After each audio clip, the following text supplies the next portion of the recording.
You know that for months now, and regularly we focus on stories in Nigeria. We focus on Nigerians in Nigeria, life, economically, politically, socially, and otherwise. Well, let's talk about brothers and sisters in diaspora. And the stop today is Cote D'Ivoire, and that's the focus.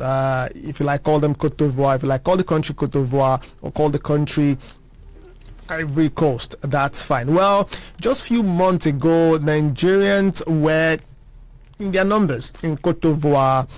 Of course, the Assembly of Nations for the Africa Cup of Nations, where Nigeria came second, losing in that final to host Cote d'Ivoire. But this morning, let's speak with the Nigerian community in Cote d'Ivoire. We have joining the conversation live from Cote d'Ivoire this morning, virtually, the President, Nigerian Community in Cote d'Ivoire, Onwuchelu Michael Emeka. A very good morning to you, Mr. President. How are you doing today? Yeah, I'm doing well. Good morning to all. Yes, good morning, and thanks for making time to be part of the conversation this Monday morning. The pleasure is mine. Yes, fantastic. Okay, so let's get straight to things this morning. I'd like to begin with what you can call an overview of life as a Nigerian living in Cote d'Ivoire. What is it like? What are the challenges like? Are there challenges? Are there concerns? Is life sweet? Is life bitter? Is it bittersweet? So what is it like? Okay. Actually, Cote d'Ivoire is a hospitable country. They welcome the whole Nigerians here with open hands. When you hear Akwaba, their slogan is Akwaba. Akwaba means you are welcome. So Nigerians doesn't have any challenges against the government of the country or the citizens of the country. So Nigerians here are doing well in terms of business. They are relaxed. I think if you ask the Nigerians that are living here, even if he's living like $2 a day, you ask him whether he will want to go back to Nigeria, he will say for no reason he will go back. He will want to be here. Even if he's suffering, he will want to be suffering. So actually, we are comfortable living here in Cote d'Ivoire. And another one is that from here to Nigeria is just 1 hour 30 minutes by air. By road should be like 16, 17 hours. You are down to Nigeria. So wow. We are comfortable here, yeah. Wow. And we spend that much to travel within Nigeria. For example, if I was going to go to the northern side of the country, say I was going to go to North Central Benue State or Kaduna Northwest, I'll spend that much time as well. So, that sounds good. I could take a road trip, one of these days to Cote d'Ivoire and maybe return in a couple of days. But yes, that said, it's good to hear that Nigerians in Cote d'Ivoire are quite comfortable and that, life there is good for them. Are there major challenges, though, faced by Nigerians in Cote d'Ivoire? You are the president of the Nigerian community in that country. What challenges do you say are there for Nigerians as we speak? Okay, the problem that Nigerians are facing here, and this they are facing it from the Nigerians living here in Cote d'Ivoire. As some Nigerians, dubious ones that are here, that's the issue of human trafficking, child prostitution, and trafficking. That's the major problem that is facing the Nigerian community and also facing the embassy of Nigeria in Cote d'Ivoire. So it's a... And we needed Nigerian government to come to the rescue of most of these girls. And another one is QNET. Social media has done a lot of havoc. There's good side of social media. There's also bad side of social media. So Nigerians do come here without getting prepared. They come here, they become stuck. Another one is QNET. Another one is child prostitution and human trafficking. And these are the problems Nigerians are facing here in Cote d'Ivoire. Major problem Nigerians are facing here in Cote d'Ivoire. Yes. So at the beginning of your comments, your response to this question, you mentioned the fact that it is Nigerians, posing these challenges for Nigerians. Are you saying that it's Nigerians that are trafficking Nigerians to Cote d'Ivoire? Of course, yes. So what? That makes sense. Okay, so as a president of the Nigerian community in Cote d'Ivoire, what are you doing about that, especially to help these Nigerians who might have been involuntarily trafficked, one, and then at the same time to help protect the image of the country in Cote d'Ivoire? Okay, so far, as the president of Nigerian Community, which was democratically elected, the first democratically elected president of Nigerian Community here in Cote d'Ivoire, because the original purpose of Nigerian Community is to come to intervention of Nigerians residing here in Cote d'Ivoire in case of if there is any issue. There's those that has governed Nigerian Community all those while has stained the image of Nigerian Community, using Nigerian Community as an avenue of doing things wrongly.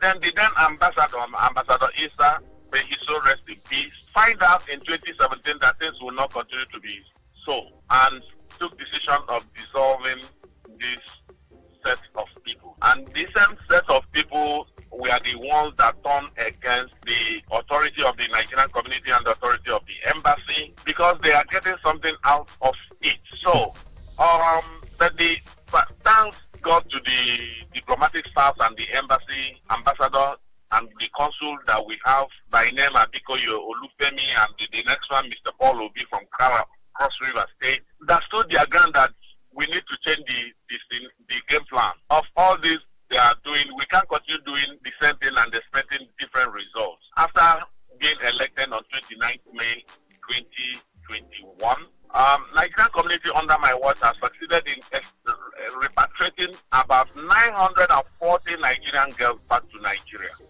940. 940 Nigerian girls back to Nigeria. As I am talking to you now, I am having like 16, 17 girls in my office, and most of these girls are minor. So it doesn't give me joy when saying this, but I have to say it because it's what it is. So, and what is my problem is that I have not seen any area Nigerian government has done anything in order to help stop these menace that are facing Nigerians residing here. And actually, these are not Nigerians residing here. These are the people that usually go to Nigeria, ask some family that they will want to go with their children for house girl, for to be a sales girl in their offices. And at the same time, they don't even have any office. So where these girls find themselves at the end of the day is inside the forest where they are doing mining of gold. Wow. And you know what it is. As I am talking to you now, there are some certain areas you will go, you will meet like 500 Nigerian girls. It looks like it is a market. And some of these girls were being tortured in a way that no one can explain. And you know what it is, that they are collecting like 1,500,000 CFA, which is about 4 million naira to 3,500,000 naira from these girls, that they will serve them, do the prostitution, and balance them back. So there's no Nigeria who doesn't know the way these guys are operating. And we have been sending this girl in collaboration with the Nigerian embassy. We took decision of not fighting anymore. We took decision of anytime we see this girl in Nigerian embassy or in our office, we took decision of sending these girls back to Nigeria. How many are you talking about? How many people will you take to police station? How many girls are we talking about? We are talking about path that is open and is running. water. Okay. As I am talking, Yes. as I'm talking to you now, maybe you get to the embassy, you see like 3 or 4 girls lying there waiting for Nigerian community to come and take them. This has cost us a lot of money. In the Nigerian border, no immigration that doesn't know the problem we have been passing through, how many girls we have sent back to Nigeria. In the border, the natives usually come every time. We relate with them, they come and collect these girls from our hands back to their office. Some of them, we put them in the motor, when they get to Nigeria, they find their way. And also thanks to Young Shall Grow Motors, who have subsidized the transport fare for us. My prayer is that God will continue to strengthen them. Without them, we couldn't have done much. So these are the problems, the only problem Nigerians residing in Cote D'Ivoire are facing. All right. Just very quickly, right? You mentioned Nigerian authorities and the fact that they don't do a lot to help to assist the community, that's the Nigerian community in Cote d'Ivoire. But you mentioned NAPTIP and how they've been coming to help, get these girls back to Nigeria. There is the Nigerians in Diaspora Commission called NIDCOM. Have you been in collaboration with them to help, solve this particular menace as well? Okay, actually, I've been in touch with NAPTIP. Okay. And the very day I went to NAPTIP office, I met with a man. I can't remember his name now, but I still have his contact. I explained everything. When I was speaking with him, the same way I'm feeling, he wasn't feeling the same way. So it's like they have seen millions, what is thousands? So, and I reported that case to them. He didn't even give me the chance or suggest, look at what you are going to do. So I became tired. Now I had to come back. We had a meeting together with the consul, then Abikoye, and say, because we have known that it is much. People, we are receiving almost like every day. We also had a meeting with the government of the country. We find out that their hands are tied because what they usually ask us, where they are coming from, does it mean there's no security, no border? Are they not the one passing through the borders, and so on and so forth? And you know that the law of prostitution and child trafficking somehow is but somehow flexible. It becomes very difficult for them to take decisions 100% to be prosecuting these old people, because sometimes they are not seeing it 100% as prostitution. But the organ that are taking care of it are doing their job. So I have not get in touch with Nigerian Diaspora Commission. Yeah, I have not done that. So then maybe this is another venue that Nikon will hear our voice. But I think that when this inflow of human traffickers are coming, victims of human traffickers are coming in Nigeria through the immigration officer, it would have reached NIDCOM. When these are coming in, it getting to the hands of the NAPTIPs, it will get to them. And the embassy are not silent. They are very sure, because I know that they knew what they are doing. They are also writing letters, and no attention we are being given to that. So there are also authorities that are higher than my authority. If you can't listen to Nigerian embassy in Cote d'Ivoire, is it the Nigerian community you will listen to? I see your concern. I see your concern. Well, we've been speaking with the president, Nigerian Community in Cote d'Ivoire, Onwuchelu Michael Emeka. He's talking to me this morning about life as a Nigerian in Cote d'Ivoire.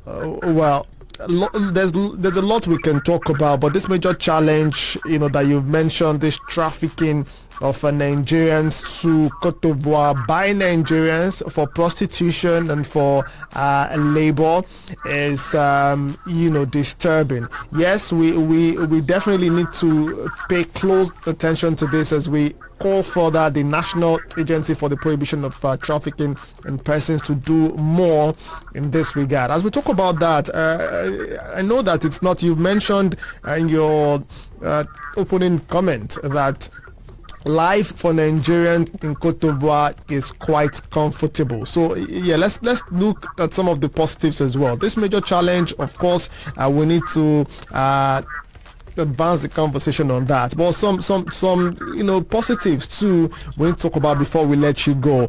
For example, let's talk about what you're doing as the community to maintain Nigeria's cultural heritage, Nigeria's diverse cultural heritage in Cote d'Ivoire. If there are programs that you put together, and as I'm posing this question, the challenge you just mentioned keeps coming to mind, what time you'd have to do that. But of course, I'm sure that you can do a lot together at the same time while trying to fix things. So are there programs organized, or what do you do to help protect or project further Nigeria's cultural heritage while in Cote d'Ivoire?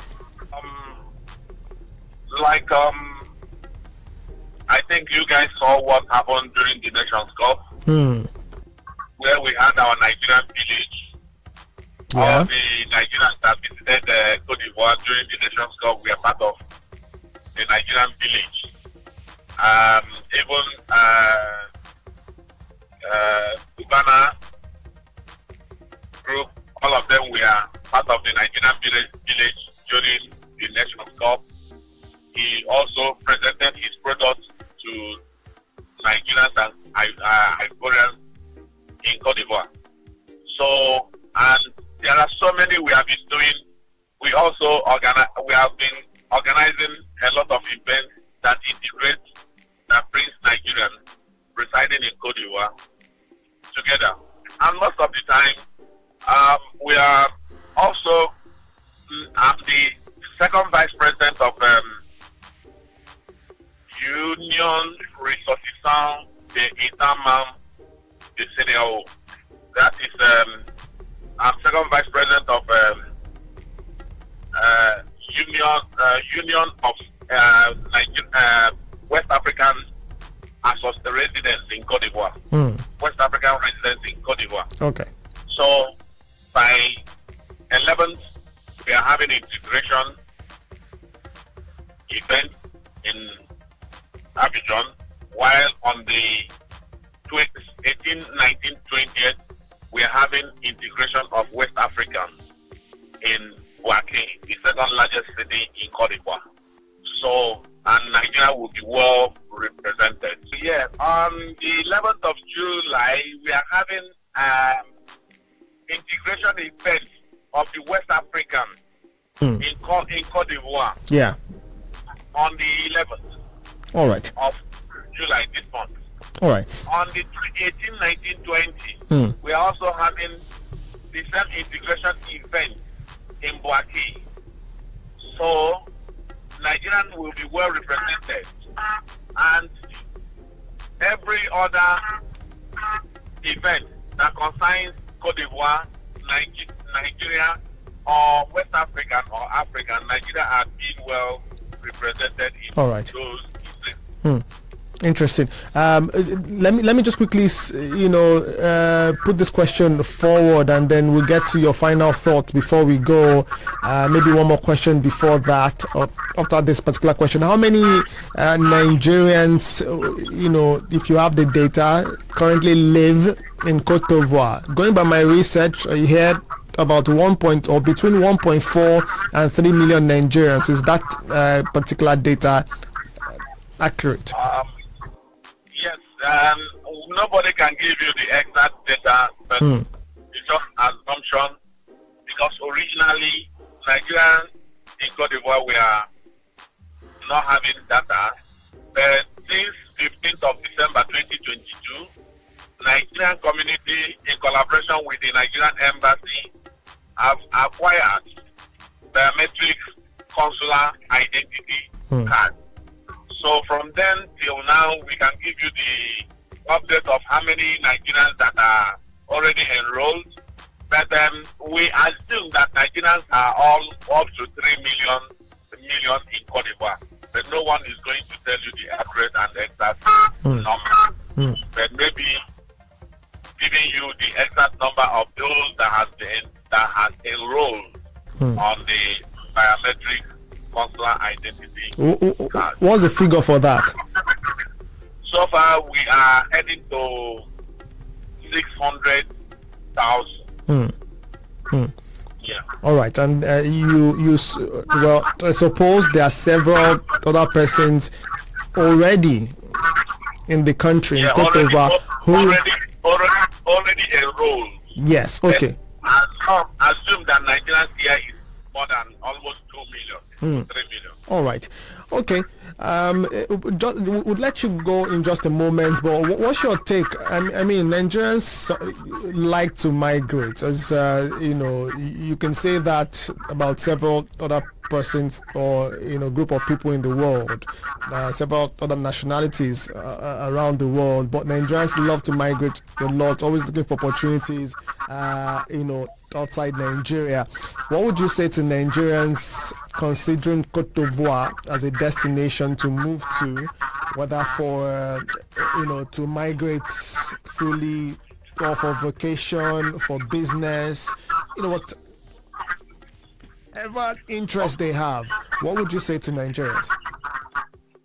Okay, number one, for vacation, you are highly welcome because there's a lot of sightseeing sites that you can explore. What Cote d'Ivoire. Those that came to Nations Cup will tell you how sweet, yeah, how adorable. I got some testimonies. How adorable Cote d'Ivoire is. So I will also want to see Nigerians residing in Cote d'Ivoire to come here and enjoy and learn one or two things. Go back with it. Even the government of Nigeria will also. I need them to come here and see what the small country called Cote d'Ivoire is doing.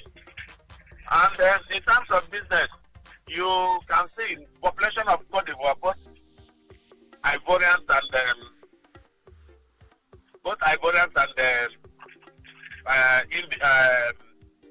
strangers are like 30 million or 32 million thereabout. So imagine it's just like one state, like Lagos State in Nigeria, or the whole country, or like two states in the whole Nigeria. You understand? And knowing where about 3 million Nigerians are, what it is, and how competitive it will be. So business is also there on its low skill for somebody who is coming now with big finances. Might be difficult in terms of trade, but you can do other things. There are real estate that are coming up here like no man's business, because it's one of the fastest growing countries this time around as far as Africa and West Africa is concerned. I don't know education. They also have quality education. We are paying what you remember. Those that are paying 100,000, 150,000, 200,000 to study, there's no such amount in education here. So everybody will be looking at the currency. Before, if school fees is 100,000 CFA, know it that this time around it is still the same 100,000 without changing, but the exchange rate from Nigeria to this place will cost you like 230,000. But before this 100,000 is like 60,000 naira. All right. You understand? So these are what you need to know before coming here. Whoever that is coming should know that he is coming coming to Cote d'Ivoire a hard currency country. So you get yourself well prepared to avoid being stranded. Yeah. Okay. All right. All right. You've just responded to my question, which would have been around opportunities for Nigerians there as well. But yes, that's it. How long, Mr. President, if you like, have you been in Cote d'Ivoire for? Okay, Mr. President has been in Cote d'Ivoire for 32 years now. 32. 32 years. I've been in Cote d'Ivoire since 1992. Wow. And you've been home several times, I suppose? Huh? I said you've been home several times. You come home regularly, yes? Yeah, of course. All right. Of course. All right. And then in closing, what is the difference between living in Nigeria and living in Cote d'Ivoire for you? Oh, the difference is like 90 and 10%. Which one is 90 now? Living in Cote d'Ivoire, you will enjoy living in. It's like you can't compare Nigeria with Cote d'Ivoire. So life for you in Cote d'Ivoire is better than living in Nigeria. Security is 100%. All right. Well, they're speaking. Road network is 100%. Electricity is 100%. Water is 100%. Peace is 100%. So I don't see the area where you compare Nigeria to Cote d'Ivoire. You may compare Nigeria to Cote d'Ivoire because Nigeria is 200 and something million. Cote d'Ivoire is just 30 million. But this 30 million is yieldful. How about language barrier though?